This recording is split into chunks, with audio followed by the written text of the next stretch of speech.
character of Atlas, there is this great arrogance to the character, and it's almost flashes of Zuckerberg. And but I'm curious, when you were first approaching the character, where do you kind of go? Where do you look for inspiration when you are tapping into that kind of arrogance?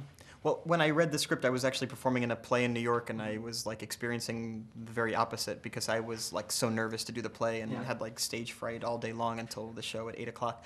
And so when I had the opportunity to play a character that feels so confident performing and thinks he's the best magician in the world, it was kind of like living out a fantasy, you know, something that I would never feel comfortable doing in person, but that I could not only be in a safe environment and do, but like that it was my job to do, that I had to do it. So I guess it's like that kind of thing, like where you live out a fantasy and get to like do the thing that you suppress the most. Gotcha. And when you get to do that, it's like that much more fun and interesting. So I really like doing that. And then when you're doing a movie for like those 3 or 4 months or whatever, like you get to just indulge in whatever the persona is. So I just got really comfortable with it. And then when I came back to New York and had to like reintegrate into society and not be arrogant, it was like difficult, and I got yelled at a lot by my family. That's one thing that like when you leave set, you kind of need to get rid of that immediately. Yeah, unless you're playing a really nice guy. Exactly. But in this, my character doesn't. Yeah, he's not really nice to people. Yeah.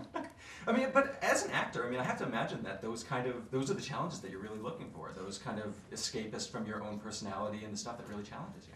I find those things to be easier than doing a character that's more like similar to me. Like when I'm doing a character that's like very similar to me, I find it very difficult because I am hyper aware of every nuance being inauthentic. Whereas if I'm playing a character like Atlas, who's kind of just a creation in my mind of how he behaves, there's a lot more leeway. Sure. When I do a movie that kind of appears more like me, I feel instinctively more critical of each nuance. And it's kind of touched upon in the film also, but just to kind of talk about that arrogance aspect, I almost feel like there is kind of an inherent arrogance in just magic in general, because it's these people who professionally make people think that the impossible is possible. Right. And I'm just curious, is that something that, I mean, how did your opinion of magic change? Is that something that you kind of found while you were making this film, while you were kind of looking into it? Yeah, you're exactly right. I did feel like pretty conflicted when I would perform tricks on, like for the crew or the cast. I would feel the urge to reveal how they were done, and often reveal how they were done. And the magic consultant, this great magician named David Kwong,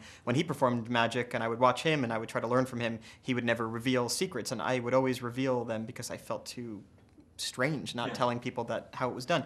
And so I kind of had to learn to suppress that. But I don't know if I'd call it arrogance, because, you know, the truth is, like, I started to realize people don't really want to know. Right. Like, people actually like having that feeling of mystery. Sure. Yeah, and I was kind of, you know, telling everybody that Santa wasn't real, and there's, I guess, you know, there's a feeling of, like, disappointment.